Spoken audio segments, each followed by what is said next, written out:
ladies and gentlemen, and welcome to the second, albeit unexpected, presentation by the Distinguished Speaker Series this year. We are honored to have with us today Steve Jobs, the President and Chief Executive Officer of Next Computer Corporation. Steve has consistently been one of the computer industry's foremost entrepreneurs. Along with partner Steve Wozniak, their entrance into the industry was via the traditional entrepreneur route of building computers in a garage. Such an inauspicious start, however, saw the creation of Apple, a formidable challenge to IBM in the personal computer market. A true visionary, Steve was known at an early age for his belief that a PC could be put on every desk and made simple enough for use. Educationally, he had the right credentials to make it big in the computer industry because he dropped out of Reed College. As Apple grew, the founders' original interest and the growing corporate culture diverged. Both eventually left Apple to reestablish their entrepreneurial roots. In 1985, Steve founded a new computer company, Next Corporation, to design a revolutionary computer called the Cube. Targeting the high-end workstation market, Next has found the going tough against entrenched competitors such as Sun Microsystems. However, with 1991 revenues hitting 127 million, business has grown substantially. With the backing of Ross Perot, Next shouldn't be short of funds in the future, or in a more unlikely scenario, a friendly year in the White House. The current plans for Next Computer involve a public offering, possibly in the next 14 months. We hope to hear today just what a good investment that should be. Steve has consistently been recognized for his contribution to America's largest high-tech industry. Most recently, he was appointed to the President's Export Council last August, with a role to advise on government policies and programs that affect trade performance. Outside of work, Steve is married to Lorraine, previously an MBA student at Stanford University, and also a sister of one of our classmates, Brad Powell. The couple met when Steve gave a similar speech to these afternoons at Stanford, days before the big area earthquake. Let's hope the history doesn't repeat itself. Ladies and gentlemen, we are extremely grateful for Steve to giving up his time to be with us this afternoon. Would you please give a warm welcome to our distinguished guest, Steve Jobs.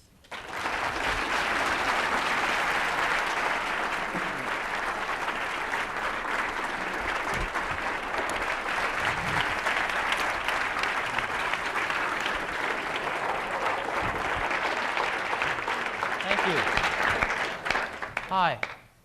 I guess we get to spend an hour or so together today. And most of the time I wanted to spend just talking about what you want to talk and answering some questions. But I thought if you wanted, I'd take about 10 minutes or 15 minutes up front and tell you what we're doing at Next and why the world might need another computer company. Is that something, do you guys think about these things? Okay. I thought I'd tell you about some of our mistakes. Maybe that would be more useful. We have a lot of scar tissue. There's a really interesting book that was written by a guy named Paul Strassman.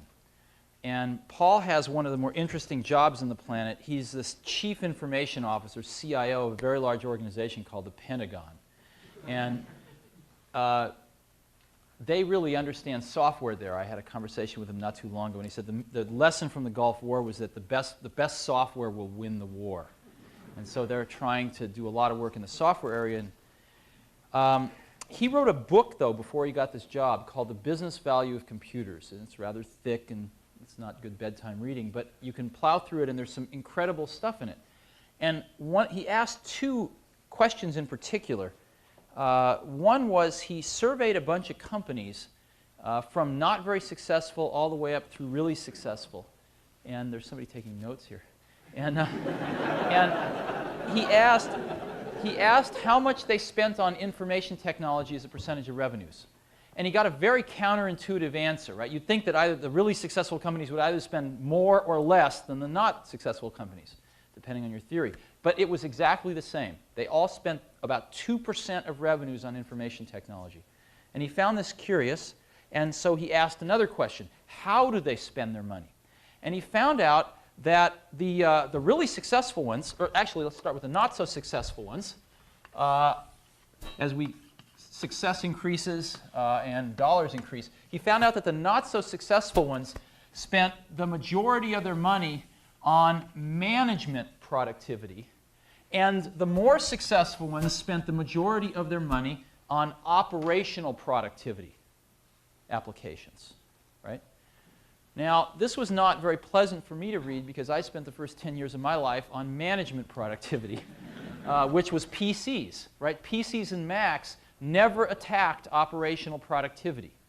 They just attacked management productivity. Why is that? Because you can't go down to your local computer store and buy an app that will help you do stock trading, or will help you run a hospital, or will help you in whatever operational part of your business you want to automate, right? Unless you're a very, very small business, then you could run some accounting packages. But other than that, if you're a medium-sized or large business, these things never attacked operational productivity.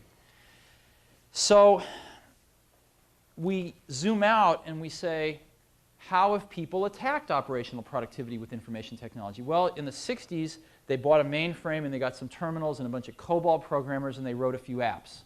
And most of them were kind of backroom apps.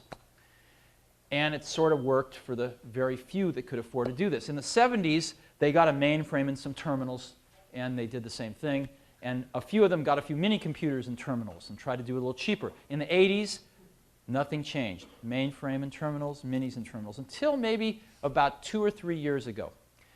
What happened 2 or 3 years ago was that the front office started to realize that they needed operational apps so bad that they couldn't depend on the MIS folks anymore. And they started taking life into their own hands and sometimes working with the MIS folks to start downsizing and getting some servers and running some industry standard databases like Sybase or Oracle in the servers, and making a little local area network and getting maybe some Sun workstations, and spending about 2 years writing some mission critical operational applications like trading apps for Wall Street. Perfect example.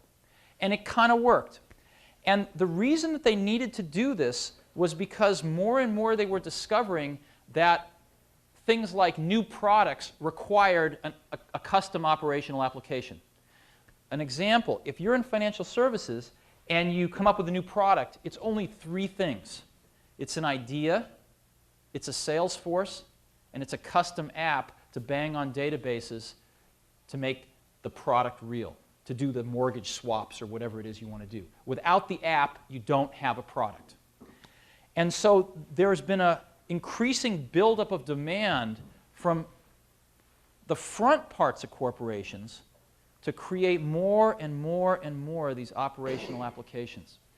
And I think it's going to get to the point where this becomes fairly clear that this is the next big revolution in desktop computing, is to create these, to attack the operational productivity, and as we start to re-engineer the way we do things, to automate a lot of this in custom applications. Sounds a little strange now to most people. Sounds like desktop publishing did in 1985. Nobody knew what it was. Everybody thought it was kind of a strange vertical thing over there. But my guess is it's pretty horizontal. And we're attacking vertical markets now that know they want this.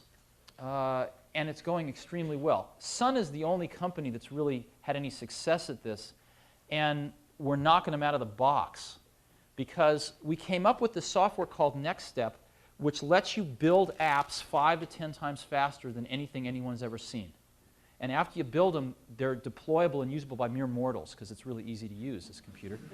And you can interoperate your custom apps seamlessly with a bunch of off-the-shelf productivity apps. So we go to these companies that use Suns and take 2 years to write their apps, or are thinking about using Suns, and they can write their apps in about 90 days on the Next. Now, if you're on Wall Street and you can create a new product in 90 days versus your competitor in 2 years, that's 8 new products you can field for their every one. And you can start to see the competitive advantage that can be created this way. Now, we had no idea that we were any good at this when we started Next. A lot of times you don't know what your competitive advantage is when you launch a new product. Let me give you a historical example. When we created them, how many of you guys use Macs? Any of you? Good. How many of you have seen a Next? Oh, how many of you use a Next? Oh, that's not so bad. We'd like to change that ratio. We're on the right track anyway. When we did the Macintosh, we never anticipated desktop publishing when we created the Mac. Sounds funny, because that turned out to be the Mac's compelling advantage, right? The thing that it did, not 1.5 or 2 times better than everything else, but 4 or 5 times better than anything else, where you had to have one. We never anticipated it. We anticipated bitmap displays and laser printers, but we never thought about PageMaker or that whole industry really coming down to the desktop. Maybe we weren't smart enough. But we were smart enough to see it start to happen 9 to 12 months later. And we changed our entire marketing and business strategy to focus on desktop publishing, and it became the Trojan horse that eventually got the Mac into corporate America, where it could show its owners all the other wonderful things it could do. Likewise, when we created NextStep, this revolutionary object-oriented software that we have, our target customer, coming from the PC world, where shrink-wrapped apps were king, was Lotus and Adobe and WordPerfect and all the shrink-wrapped apps developers. And the purpose was to let them create their apps 5 to 10 times faster, these shrink-wrapped apps. And it worked. We have a ton of shrink-wrapped apps now, best of breed in almost every category. But it wasn't until early in '91, early last year, a little over a year ago, that some really big companies came to us and said, you don't understand what you've got. The same software that allows Lotus to create their apps 5 to 10 times faster is letting us build our in-house mission-critical apps 5 to 10 times faster. And this is the biggest problem we've had. This is a huge problem for every big company and almost all medium-sized companies, and you have the solution in your hands, and you dummies don't even know it. And it took them about 3 months before we finally heard it. And in last summer, we changed our whole sales and marketing strategy around to focus on that, and it's taken off like a rocket. And we grew about 4x last year and probably grow about 2x this year.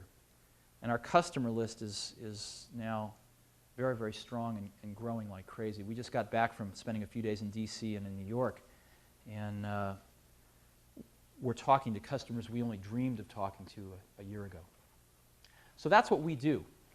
And our arch enemy's son, they want to kill us, which is good. They should try to do that as soon as possible, because the sooner they do it, the cheaper it will be for them. But they won't. I think it's gone past the point where it's possible. And they can't, the greatest thing is hardware churns every 18 months. It's pretty impossible to get a sustainable competitive advantage from hardware. If you're lucky, you can make something 1.5 or 2 times as good as your competitor, which probably isn't enough to be quite a competitive advantage. And it only lasts for 6 months. But software seems to take a lot longer for people to catch up with. I watched Microsoft take 8 or 9 years to catch up with the Mac, and it's arguable whether they've even caught up. It takes a long time. And we think that the soonest we're going to have a true competitor is probably 4 to 5 years. So we've got that amount of time to grow ourselves a $1 to $2 billion company so that we can compete with them on scale. See, today we can't compete with them on scale. We never have as many salespeople as they do, as Sun does. We don't have the ad budgets that they do. So we've got to have a better product. Assuming, and I hope we always have a better product, and I think we can, but I'd also like to be able to at least give them a run for their money on scale. So we've got the next 3 to 4 years to run really fast so that by the time they even get close to having a competitive product, we're at a large enough scale to where we can start to compete with them. And that's what we're doing with our lives right now. Spending a lot of time with customers, spending a lot of time making NextStep better, and that kind of thing. So that's the strategic basis of what we do. Does that make any sense to you? Have you run across the concept of sort of operational custom applications at all? I mean, you guys, most of you have come from companies where you've had work experience, right? And you've all done that. So do you have this problem in the companies you've come from? Of a lot of pressure to write these operational custom applications and hardly anything coming out of the spigot to satisfy this thirst? Yeah. How many of you are from Wall Street? Good. Good. How many of you are from manufacturing companies?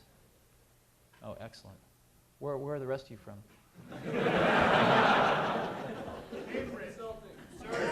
Oh, how many from consulting? Oh, that's bad. Yeah. A mind is too important to waste. You should do something.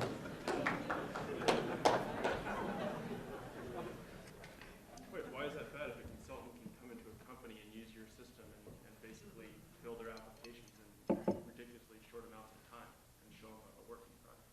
The only consultants I've seen that I think are truly useful are the ones that help us sell our computers. But other than that, no, seriously, I don't think there's anything inherently evil in consulting. I think that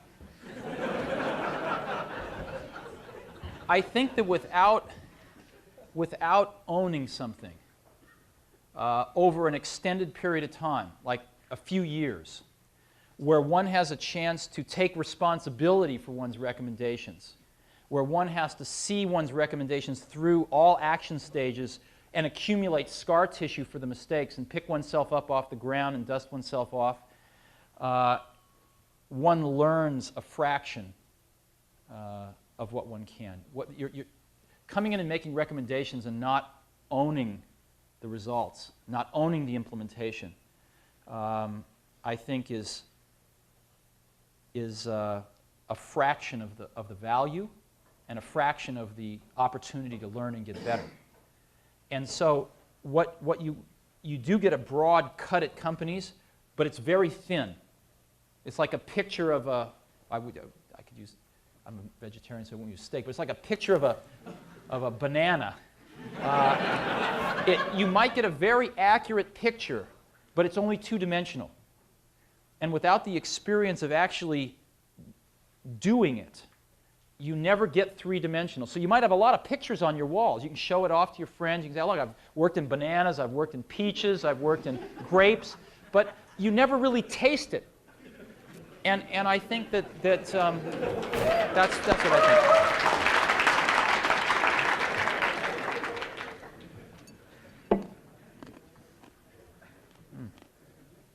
think. You're also a variable expense, and in hard times you find yourself you find yourself variable, right? Yes. If it's the software that's going to make or break your company, how come you're putting it on a platform? Why don't you put it on Suns that have a much larger base? Right. Very good question. I'm going to generalize your question. Why don't we just become a software company, right? It's a very good question. It's a subtle question. I'm going to try to go through several things, and I'm sorry if I jump around. We got a lot of requests from customers last year that they would love to see Next Step on other platforms, and primarily Intel-based platforms, like the 486. So we decided to do just that. And we have ported Next Step to the 486, and we're finishing it now, and it'll ship in the September-October timeframe. And it's exactly the same stuff we run on our own computer. And same apps, same user interface, same training, same development environment. And we're going to sell it for $9.95, and we're OEMing it to a bunch of companies whose names you'll recognize quite easily, and OEMing it to them at a much cheaper price. And everybody's coming out of the woodwork to help us. We're getting help from Novell. We're getting help from all the developers. Intel's really helping us. And they really want us to succeed. Why is that? Right. They all want to make sure that there's a choice out there. And they're all really scared about Microsoft. And they see Next Step as the only thing on the horizon that can challenge Microsoft in system software for the next several years. So we're enjoying a lot of help, and boy, we need it. So that's good. Now, we've also had a lot of requests from companies to port Next Step to other platforms, and we're talking to some of those companies right now. Now, we got a lot of requests from Sun customers to port Next Step to Suns. A lot of them are saying, look, we may not want to buy them anymore, but we already bought 500 and we don't want to throw them in the bay. So can we put your software on them? Because Sun's falling behind in software. Now, Sun says they'd rather stick needles in their eyes than help us do this. That's a quote. And so we're evaluating right now which will be worse for Sun, if we port it or if we don't port it? And since we're fairly customer-driven, we'll probably end up doing what the customers ask us to do, because we want to make them happy. Now, this leads one into the question, should we just be a software company? And we think the answer is no. We think we should be a software company and a hardware company. In making the decision to put NextStep on more than our own platforms, we clearly decided that we will sell less than 100% of the NextStep hardware. However, we think that the marketplace will grow and we will sell more absolute hardware. And secondly, the charter of our hardware division is to make the best NextStep hardware. Might not be the cheapest, might not be this, might not be that, but we think all in all we can make the best stuff. And I would love it nothing better than if someday we only sold 20 or 25% of the NextStep hardware. But I still think that's a billion-dollar-plus hardware business.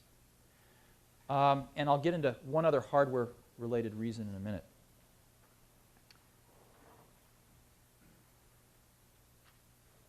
There's some things I can't talk about here, but it's...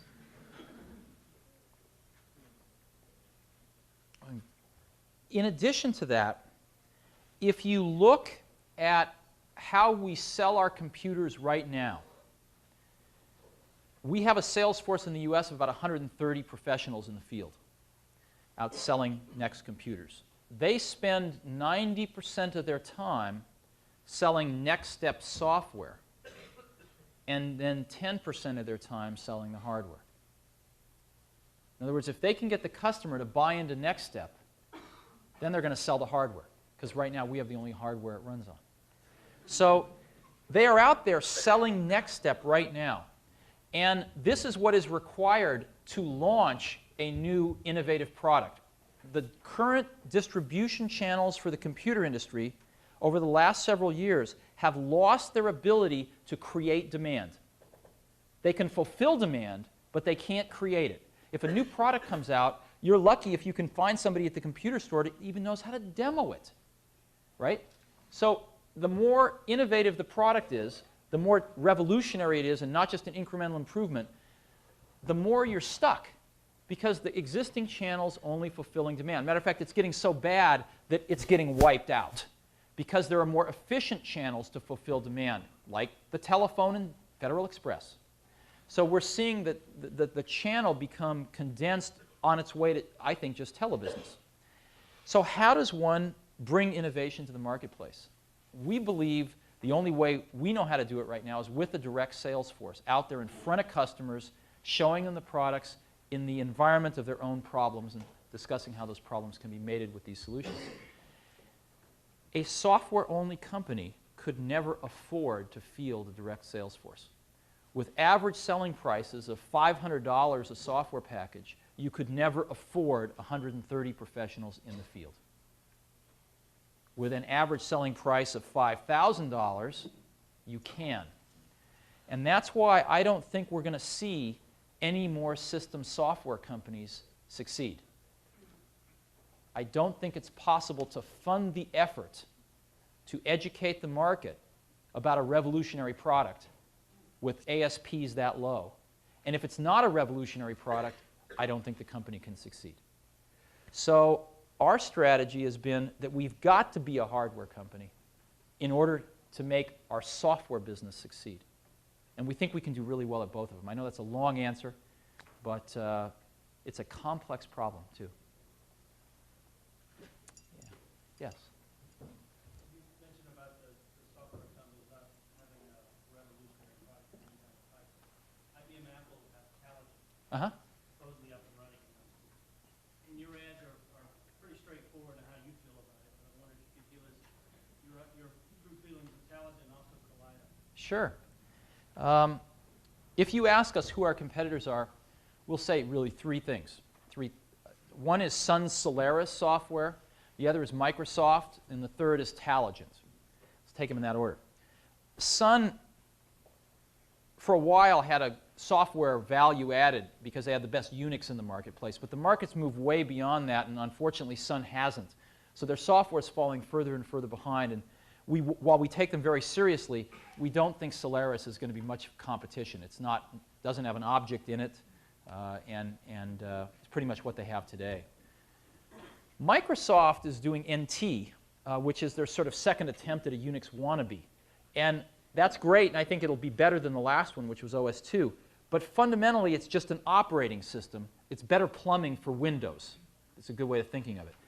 Unfortunately, you've still stuck with Windows in all of its glory, including the worst development environment that's ever been invented.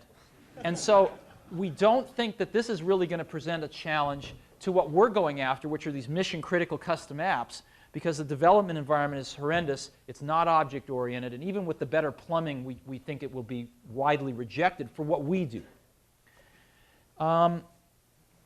In terms of Taligent, Taligent represents the first true competitor that we could have. They're going to ship a product around 1995 if they execute to their plans. And I think if they do execute to their plans and work really hard, by about the mid-90s, they'll have roughly what we have today. And that's not meant as a joke. It still means we have to run very hard because they will have a lot of resources at their disposal. I think there's a lot of questions as to whether they will ever ship a product. I think they're a few years away from having something running, unquote. But we take them very seriously. Now, they've helped us enormously because they've blessed object-oriented programming. And right now, we're the only folks that have it and will be for the next 3-4 years. So if we can't compete with Taligent, it's probably because we've shot ourselves in the foot. You couldn't ask for something better. IBM and Apple saying, these guys are right on track, and come back in 5 years and we'll have it too. It's great. And so the ball's in our court. Yeah. Yes, in the back. You've described Next Step as an environment and an operating system, right? And what I hear you talking about is a great way to develop applications. Uh-huh. I don't develop applications. I use other operating systems. Do you see, I mean, a fracture of the operating system market into a specialized niche that you're describing, and then the general market for those of us who don't develop apps? Or are you saying that you can then bridge from an environment that allows you to develop apps into an operating system that'll be like Windows or MS-DOS on a lot of machines? Well, let's get our terminology straight. We look at Next Step as an operating environment, much more than an operating system. The Unix, which is our operating system, is 10% of Next Step. So in these modern operating environments, when you develop a custom app in Next Step, it doesn't run on the Mac or on Windows. Can't. You need all the objects that come with Next Step to make it work. And let me go into a little detail there. How many of you are technical here? A lot. Okay, great. Well, we've discovered something. You don't write code any faster in Next Step than you do in any other operating and development environment that we know of.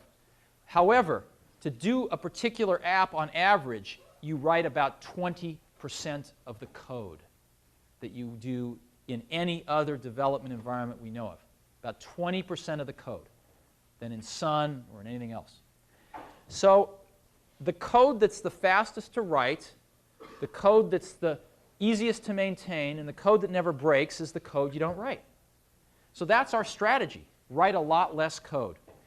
And one of the ways, the way we do this is we enable the developer to use a lot of objects that others have written. We ship 6 years' worth of objects with Next Step. You can create your own objects for your own company and then reuse them around your developers. And there's now independent third-party companies not selling system software, not selling applications, but selling objects. There's about not quite 10 of them, and it's starting. And I think it's going to be a very big thing. So in order to deliver these apps that are created on Next Step, you have to have Next Step so they can run on top and take advantage of this rich community of objects. And that's why we're porting Next Step to the 486. That's why you'll see Next Step running on several hardware platforms. And will there be a fracturing, if you will? Sure. To some extent there will, and I tend to look at it as a transition. Was there a fracturing when Mac came out? Yes. And there's been more of a transition as people either move to Mac or, in the case of Windows, adopt what's good about the Mac. Same thing's going to happen here. we believe very strongly that the benefits from these object-oriented environments, not only just rapid development, but a much richer user environment. If you use a Next, it's a lot nicer than a Mac or a PC, even if you never developed an app. Other environments will absorb some of those breakthroughs, and more people will use Next Step. And things will tend to balance themselves out over time. But there will be a transition. And our goal is to make sure we're part of it. Yeah. You spoke earlier that your competitive advantage you felt lied in the fact that these companies today were needing development in kind of the operational basis as opposed to the management side. Many companies, though, or some perhaps, outsource their development. How does this change your business strategy? Good question. If our business strategy says that we do a lot of things well, but the tip of our arrow, or our Trojan horse, which is getting us into these large and medium-sized accounts, is our custom application development ability, then our growth is going to be paced, among other things, by the development community available to these companies to develop these apps, right? Now, even though we have shrunk the development time down to a fraction of what it was, still, without developers out there, we're not going to win. Fortunately, most companies have really increased the staffs of good people in their IS departments dramatically in the last several years, last 4 or 5 years. There's now really bright people who know something about computer science in IS departments. And most of the industries we talk to, whether they're healthcare, financial services, even law enforcement, places like that, have on-site developers in their IS teams. If not, there's starting to become a lot of VARs and people out there that we're using in LA or in New York, where I just was. We probably have about 10 independent third-party companies helping parts of Wall Street develop things. So I think that's not going to be a stumbling block. My personal opinion is the number of people in applications development is shrinking. It exploded in the 80s with PCs, but now that industry is consolidating. It's consolidating down to very few companies, and there's a lot of excess people out there that I think are starting to get channeled into some of these other areas. So far it hasn't been a problem, but if you want to do that, please call us and tell us, because we always need more. So, what are you guys all going to do when you get out of here? Are you going to go back to your companies? Is that? How many are you going to go back?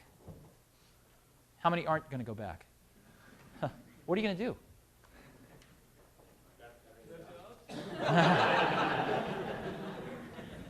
Well, yeah, I think we always have jobs for really smart technical people, technically based people. And you guys are getting a great business education here. Yeah, we'd love to talk to a lot of you. Yeah, yes, sir. I hope I'm not stepping on any toes here, but go ahead. Where do you think Apple would be had you not left it? And specifically, could it have come out with something as revolutionary as they've ever seen? Well, these are deep questions.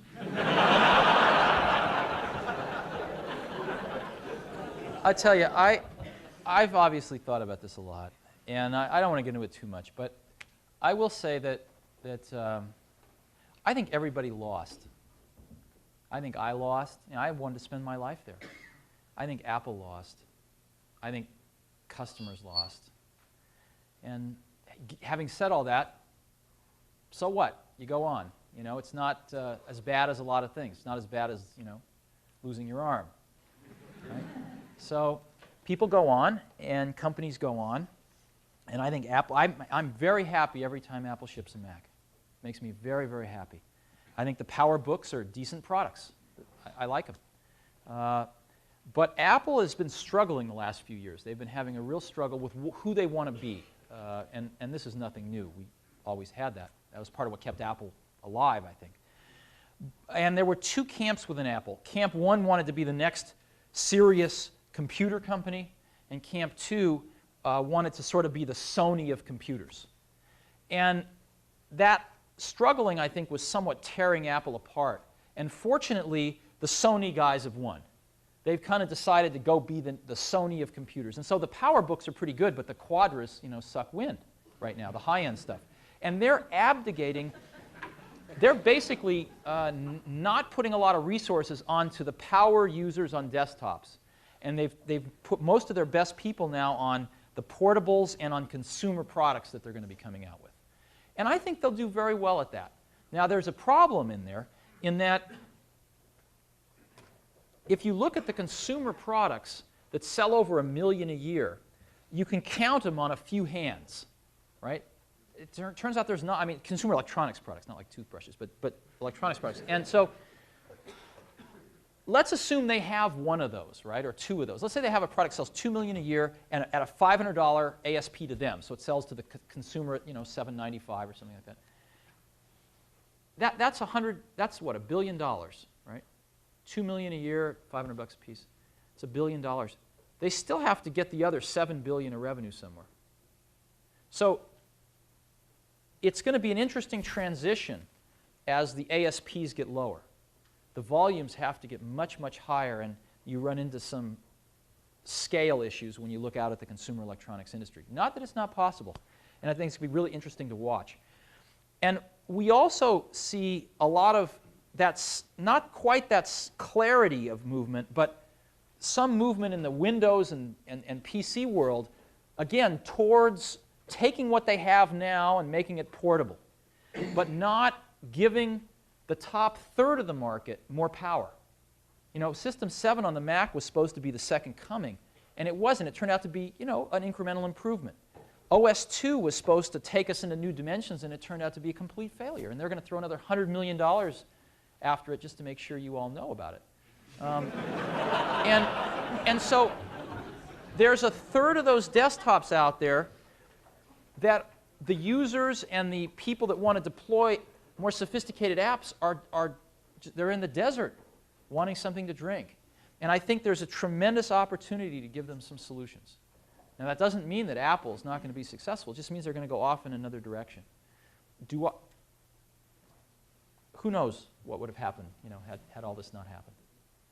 So, yes, up in the corner.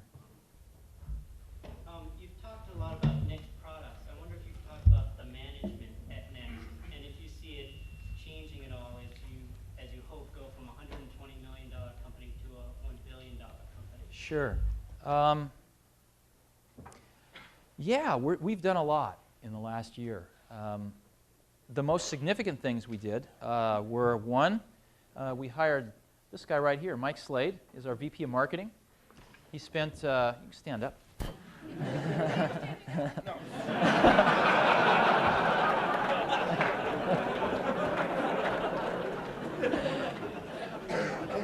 And he's cheap, too. And Mike spent 7 or 8 years at Microsoft, and I originally met him. He was the product manager for Excel when it first came out and ended up running big pieces of marketing for Microsoft. So Mike runs all the marketing at Next. And Mike came in to Next just about the time when we were finally hearing what these big companies were saying about mission-critical custom apps. And so we've worked very closely together to redefine the marketing strategy of the company, and Mike has done just a superb job at that. The second big thing we did was about 3 months ago, a little over 3 months ago, we consolidated our hardware, design engineering, our manufacturing, our worldwide distribution, and hardware service all into one chunk called the hardware division. So from cradle to grave, they have hardware responsibility, and we're in the process of forming the software division right now, so that we're all still under the same roof, but we have clarity about the fact that we've got to make two businesses successful. The third thing that we did was, and we have a really great person running that, Rich Page, who's one of the founders of Next. He's doing a great job running that. We hired a new CFO recently, Marcel Ghani. He's from Intel, spent 12 years at Intel doing some pretty interesting jobs. He ran all of finance for Europe. He ran all of internal audit for the board. He ran all of manufacturing, planning and scheduling for a while, and things like that. He's a pretty good guy. Went to Cyprus for a year and a half, and then came to Next, and he's great. And then recently, as a matter of fact, about last week, I hired a chief operating officer, a guy named Peter Van Kuylenberg. And Peter is someone I first met when we were looking for an executive vice president of sales and marketing, and he turned me down for the job, and we subsequently decided not to hire that position. And I've been chasing him for the last year and a half almost. He's really good. He spent a lot of time at TI, has run Europe, and about 3 years ago, went to a company called Mercury Communications in England. They're the MCI of the UK, and turned that company around to about $2 billion, and then was promoted to run half of Cable and Wireless, or half of Mercury's parent company, Cable and Wireless, and was running, they're about $6 billion. And he went there when he thought that communications and computing were going to kind of come together, but never happened. And he figured out that his real love is in the computer business. He's very, very good operationally. So that's just happened last week. It seems like all the good people I really want to hire, it seems to take me a year to hire them. And it's always been that way, even at Apple. Some of the best technical people or whoever, it always seemed to take me like a year to pry them out of HP or wherever. And took me over a year to hire. I think Mike has the award. You're about a year and a half. And they're all worth it. What happens is I usually meet somebody that is really good, I think is very, very good, and you can't get them, and then you go try to find other people, and nobody measures up. You know, when you meet somebody that good, you always compare them to this one person, and you know you're going to be settling for second best if you compromise. And I've always found it best not to compromise and just keep chipping away. So I think we're doing quite a bit. Feels like we're running the company a lot better now than we ever have. We've definitely made our share of mistakes. Yeah. What technological advances do you see coming over the next 5 to 10 years, and how is Next Step structured to take advantage of it? I'll give you a global answer, and then we can descend into some details. I believe that you can use the concept of technology windows opening, you know, and then eventually closing. And what I mean by that is enough technology, usually from fairly diverse places, comes together and makes something that's a quantum leap forward possible. And it doesn't come out of nowhere. If you poke around the labs and you hang around, you know, the Media Lab here at MIT and other places, you can kind of get a feel for some of those things. And usually they're not quite possible, but all of a sudden you start to sense things coming together and the planets lining up to where this is now possible, or barely possible. And a window opens up. And it usually takes around, my experience anyway, in my life has been, it takes around 5 years to create a commercial product that takes advantage of that technical window opening up. Sometimes you start before the window's quite open and you can't get through it, and you push it up and you push it up. Sometimes it just takes a lot of work. Took that long, you know, with the Apple II, took that long with the Mac, you know, took a Lisa along the way, $100 million. It takes a while. It's a lot expensive to push those windows open. And in our case, you know, our first product failed. We came out with this cube and we sold 10,000 of them. Why? Because we weren't quite there yet, and we made some mistakes along the way, and we had to course correct. You know, Macintosh was a course correction off the Lisa. So with Apple II and III, we did it in reverse. But it takes around 5 years or some number of years like that to realize that window opening. And then it seems to take about another 5 years to really exploit it in the marketplace. And let me give you some examples from my life. Apple II lasted 15 years. 15 years. The hardware churned, but basically it was the same for 15 years. DOS, you know, DOS just passed 10 years. I don't think anyone would disagree that it's going to easily last another 5, right? Unfortunately. And Mac, you know, Mac is 8 years old, right? No question it's going to last another 4 or 5 years, right? These things are hard. It's not, they don't last because it's convenient or even because it's economic. They last because they're really, this is hard stuff to do. And so when we are pushing that window open, I think with our current generation of products, we finally got the window open. After 6 years, it's open. We've got an extremely elegant implementation. And we've got 5 years of work to do to exploit it in the marketplace. And when, you know, we'll peak in 5 years. 5 years, we'll all sit around and say, okay, it's time to get started on the next thing. It's time to get going on the next thing, maybe 4 years from now. But we've got a lot of work ahead of us just to move this thing out and educate the market and continue to refine it based on market feedback. So everything I know about technology windows that are open or just about open is in Next Step, or we're working on it in the labs. And these things generally don't come along independently. They kind of clumps of them come together, has been my experience.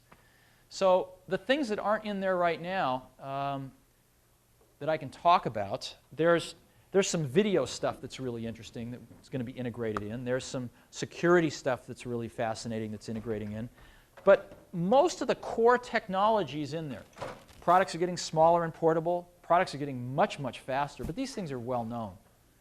You know, the products that we can put on, that we can give to you in the next year or two are going to be running at speeds that I find hard to believe.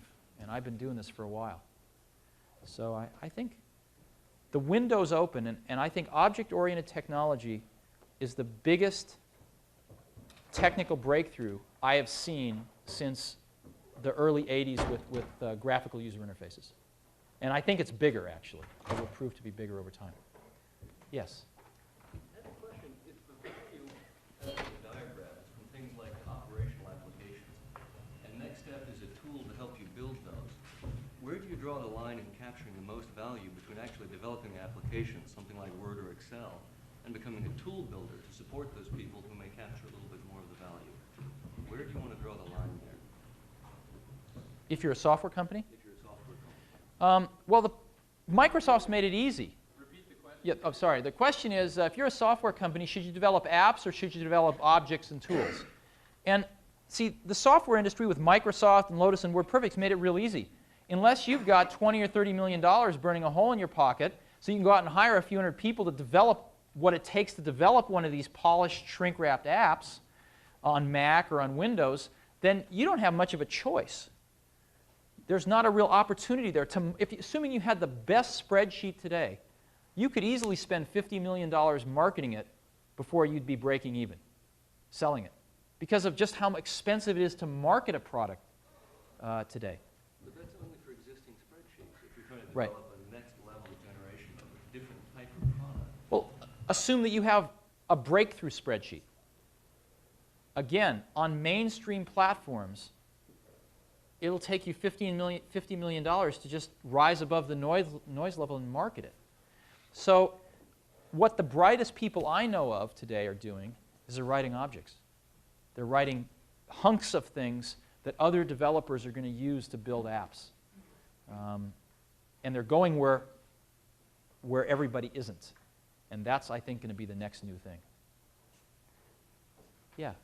You mentioned that a possible problem for Next is the lack of developers and consultants out there who recommend it. Based on that view, what's the next view of how to market itself to academic institutions?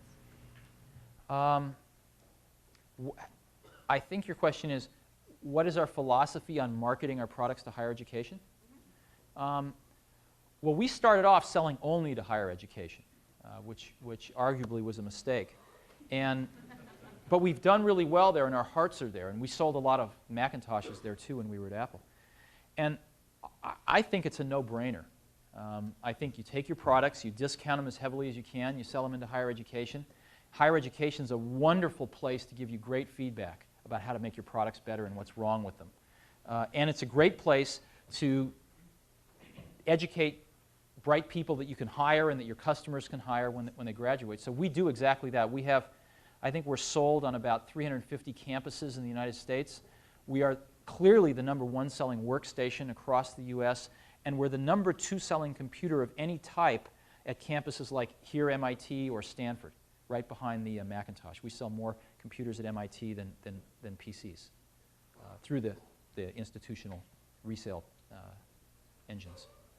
So we do as much as we can, and I think it's been pretty effective. What do you think? I mean, for example, Project Athena is going away. Like, the support for IBM and DEC is going. Right. I mean, I'm talking about not just selling computers, I'm talking about establishing a network of an institutionalized system of Next. Well, what's happening is the Project Athenas didn't succeed for a reason. They didn't succeed because they had a lot of good ideas as a research project, but the people necessary to commercialize those things and make them into real products aren't necessarily the same people that are going to pioneer the ideas at a university like MIT. And so those projects never quite get baked. The recipe's kind of developed, and you make a few samples, and it's pretty good. But the computer industry is pretty advanced, and so other people pick up those ideas and make them into real products, and they kind of leave the research projects in the dust if the researchers drop research and start trying to commercialize stuff. And I can point to 100 examples of that in higher education. So it's probably good that Project Athena has a beginning, a middle, and an end, so that those people don't get stuck trying to do commercial software in an academic environment. It's kind of a mismatch. As far as we're concerned, what we're doing is there's a lot of labs that are being put in higher education, and we're winning almost every one of those. And we really go hard after the labs so that people that can't afford the computers have public access. And most universities now have fairly elaborate campus-wide networks. It's no longer a new cutting-edge thing, and we plug right into those. So I think life's moved beyond where it was a few years ago, where those kind of projects were really important. And the knowledge to do that exists fairly widespread. A few more, and yeah. What's the most important thing that you personally learned at Apple that you're doing at Next? Good question.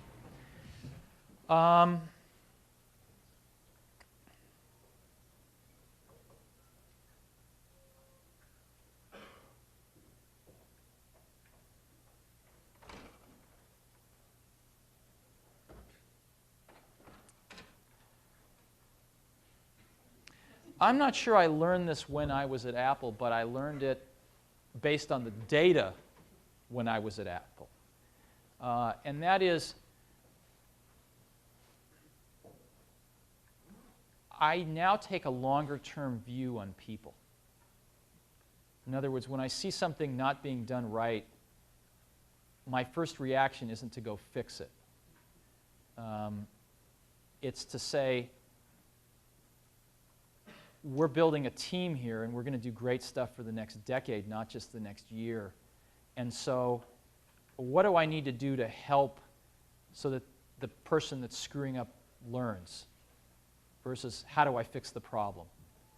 And that's painful sometimes. And I still have that first instinct to go fix the problem. But that's taking a longer-term view on people is probably the biggest thing that's changed. And then I don't know, that's, maybe the part that's biological. But yes? To follow up on that question, I want to ask you about the management style and specifically how do you resolve conflict within your organization? What's our management style? How do we resolve conflict? I've never believed in the theory that if we're on the same management team and a decision has to be made and I decide in a way that you don't like, and I say, come on, buy into the decision. Buy into it. We're all on the same team. You don't agree, but buy into it. Let's go make it happen. Because what happens is sooner or later, you're paying somebody to do what they think is right, but then you're trying to get them to do what they think isn't right. And sooner or later it outs, and you end up having that conflict. So I've always felt that the best way is to get everybody in a room and talk it through until you agree. Now, that's not everybody in the company, but that's everybody that's really involved in that decision that needs to execute it. And so that's how we try to run Next. The way we run Next is we have a team at the top we call the policy team. There's 8 people. Mike is on it. I'm on it. We have 6 other people on it. And the key to we have 2 things we try to do. One is we try to differentiate between the really important decisions and the ones that we don't have to make. And the really important ones, we work on it till we all agree. Because we're paying people to tell us what to do. In other words, I don't view that we pay people to do things. That's easy, to find people to do things. What's harder is to find people to tell you what should be done, right? That's what we look for. So we pay people a lot of money, and we expect them to tell us what to do. And so when that's your attitude, you shouldn't run off and do things if people don't all feel good about them. And the key to making that work is to realize there's not that many things that any one team really has to decide. And we might have 25 really important things we have to decide on a year. Not a lot. So that's how we try to run it. Sometimes it works, and sometimes we're still working on it. I can't think of once, maybe there's once or twice, but I can't even recall a time when I've said, damn it, I'm the CEO and we're doing it this way. You know? I can recall a time when I've said, we don't see eye to eye, and you're off the team. You know?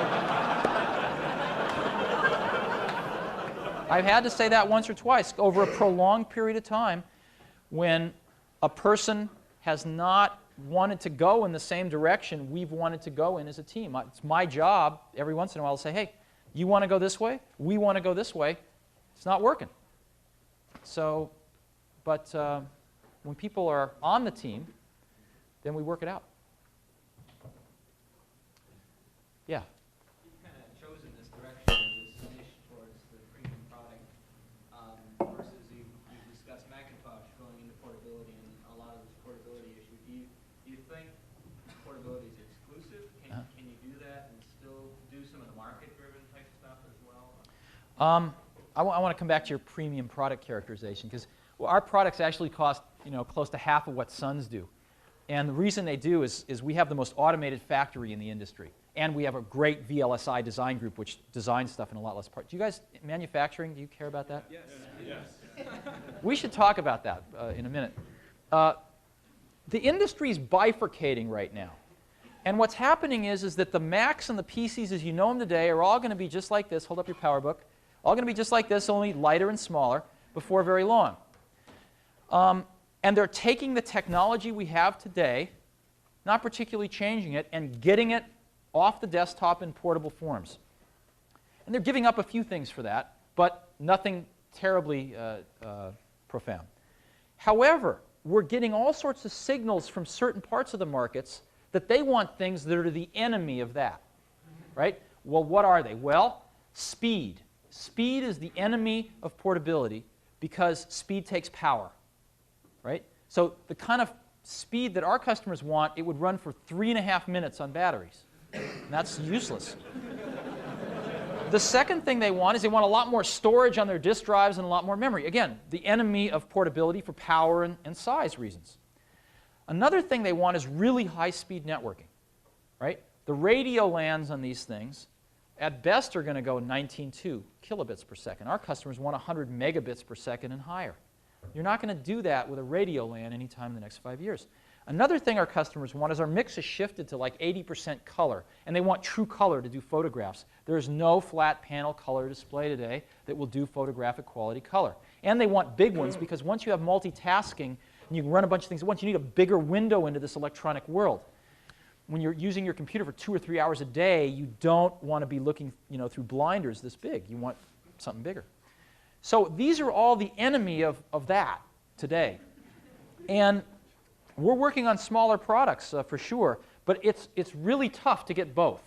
And we're optimizing for the power because we see a giant hole there for running these mission-critical custom apps, and what people are doing needs more power. So that's what we're optimizing for. Let's talk about manufacturing. How many of you have a manufacturing background? Oh, that's great. I love manufacturing. And what kinds of things? What kinds of companies? You have pharmaceuticals? Any auto people here? Auto? Electronics? Which? TI? Uh-huh. Motorola? Was it true you're saying you're manufacturing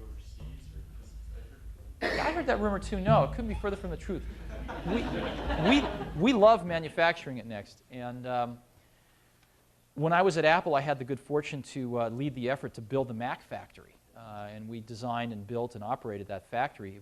And it was a real breakthrough. It was the best factory in the industry till we built the one at Next.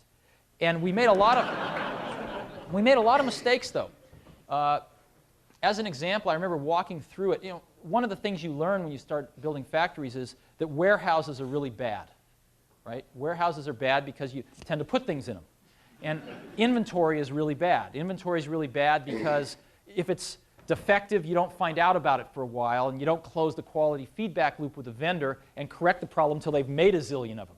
What you want to do is find the problem, the first one that comes in the door, and stop them from making more until you fix the problem. So warehouses also cost money because you put all the stuff in them, and the stuff you have to go borrow money from the bank or use money that could be used in a more productive purpose. So warehouses are bad.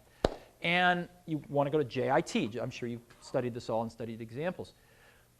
I was walking through the Mac factory one day, and the two biggest pieces of automation we put in were a giant small parts storage and retrieval system with these totes that ran around.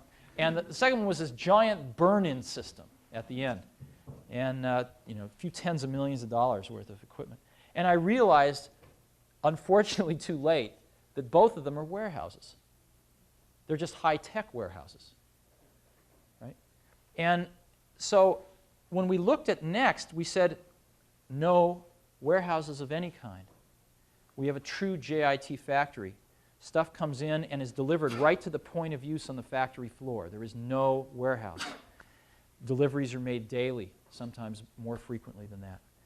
There is no outgoing warehouse. Everything is visible. And the reason that we were able to do a lot of what we've done is because we looked at let me give you an example. When we were learning about manufacturing at Mac, we hired a Stanford Business School professor at the time named Stephen Wheelwright, who Harvard's since stolen away, I think. And he did a neat thing. He drew on the board a little chart. First time I met him, he said, you can view all companies from a manufacturing perspective this way. You can say there's 5 stages. 1, 2, 3, 4, 5, right? They all have these things. And stage 1 is companies that view manufacturing as a necessary evil. They wish they didn't have to do it, but damn it, they do. And all the way up through stage 5, which is companies that view manufacturing as a competitive opportunity for competitive advantage, right? We can get better time to market and get new products out faster. We can get lower costs. We can get higher quality. And in general, you can sort of put the American flag here and right, put the Japanese flag here. And that's changing, however. That's changing. And it's changing because people like you are going into manufacturing. Companies are starting to realize that we were great at this one time, and then we took it for granted. People are starting to pay good salaries now and get good people. And so we want to be one of these, and we try very hard. By the way, just going back to software for a minute, I often apply the scale to computer companies and how they look at software. See, I think most computer companies are stage 1. They wish software had never been invented. I put Compaq in that category, and IBM's maybe stage 2, and things like that. And I think there's only Sun's maybe sort of in the middle, maybe here. I think there's only 3 companies here, and that's us, Apple, and Microsoft in stage 5. We start everything with the software and work back. But anyway, going back to manufacturing, we started looking at the factory as a software problem. And the first people we hired in the factory were some software engineers. We convinced them to move from R&D into software, which was not easy. We had to give them bonuses. We had to cajole them. We had to promise them they could come back if they hated it. And they went over there, and we said, this is really just a software problem with interesting I/O devices called robots.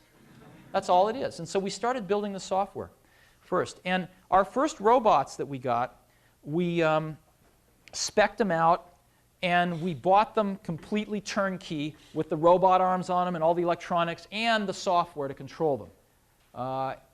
And we spec'd it out, but we didn't write it. And they worked okay. Some of them are still in use, but they weren't great. And being software folks, we weren't real happy.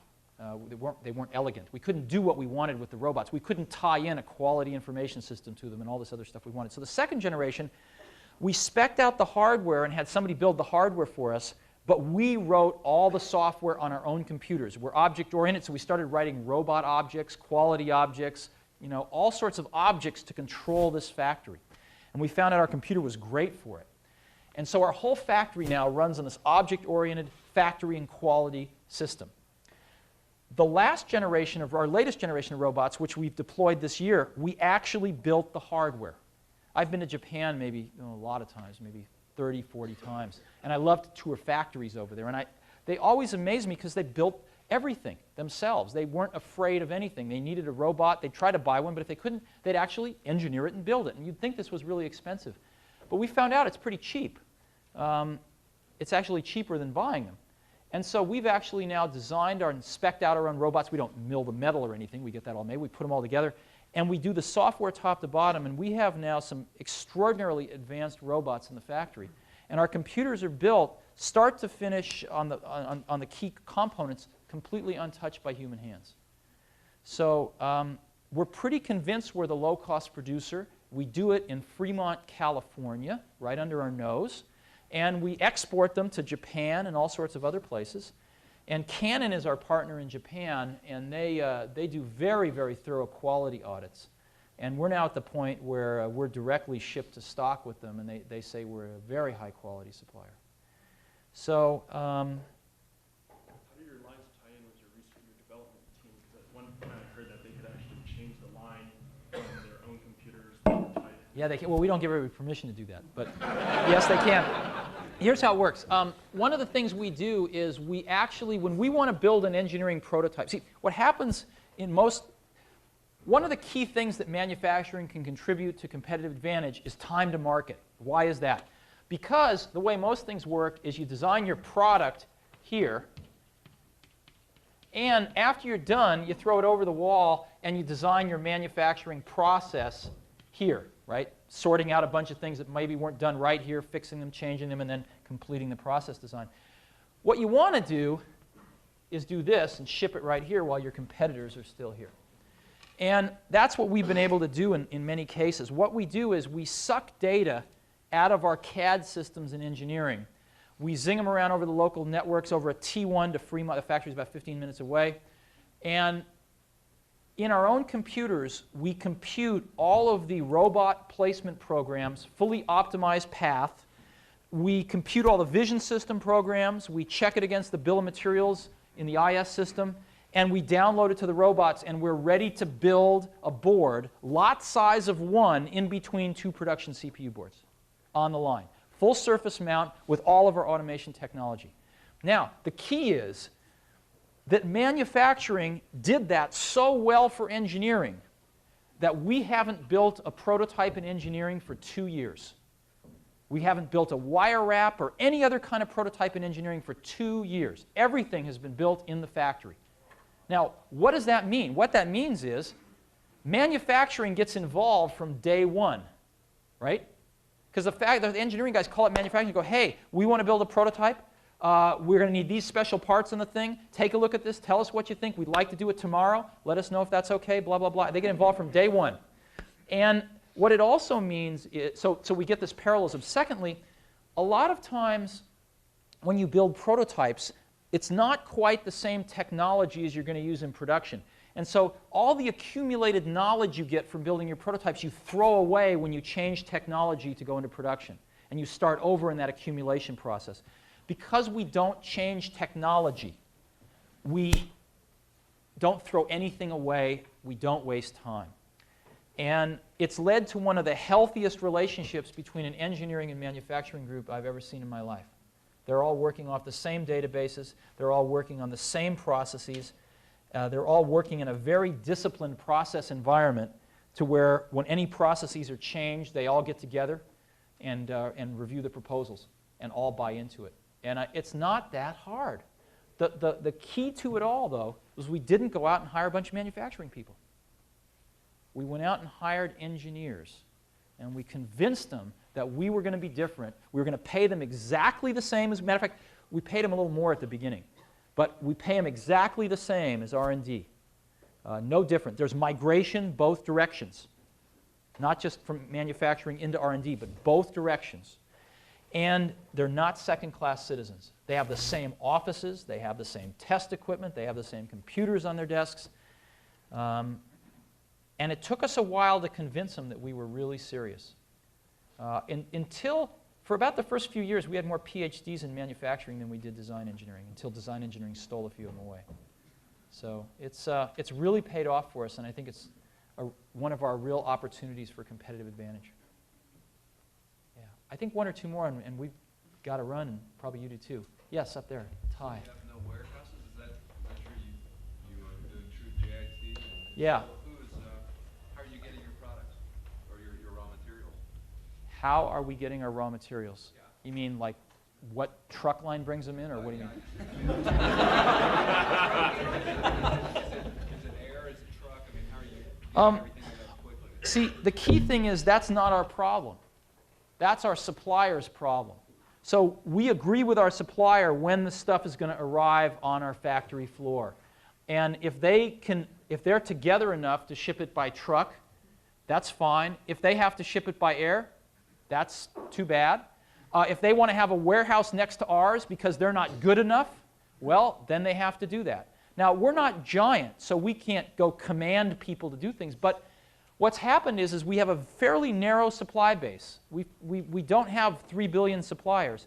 And they see tremendous advantages in working with us. We're pushing our quality information systems back to them. As an example, Motorola is one of our key suppliers. Almost every key supplier has Next computers, and we send them statistical quality information sometimes daily. Daily, off our automated quality information systems on their parts. And those kinds of things are extremely valuable to them. So while we're not Goliath, we're a very valuable David to work with. And so they really bend over backwards to work with us. And we try to push the problems where they belong. If it's our problems, we take full responsibility for them. We own our process.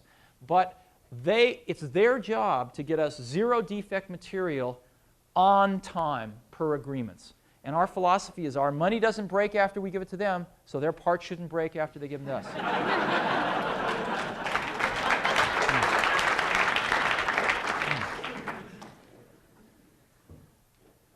Yeah. Do you see any possibility of bringing Nets over to 16 and 40 magnets? And do you see the future magnets business dying out or just growing? I think Macs are going to continue to grow. It depends on what Apple does. I think certain segments of the Mac market are going to continue to grow. I think certain segments of the Mac market are not going to be targeted for future growth. And I think Macs are good computers to do certain things. But to do the things that people, I think, are going to want to do in a few years, I don't think you can do them on a Mac. I don't think you can do them on DOS and Windows. And so I think there's a need for some new technology. Just like, there's a lot of things that you could do on DOS when the Mac came out. But there were some new things you just couldn't, and it would take a long time. And I think that's the same way with the Mac. Hey, we have to head off into the sunset back to California, but thanks for a chance to be with you all for some time.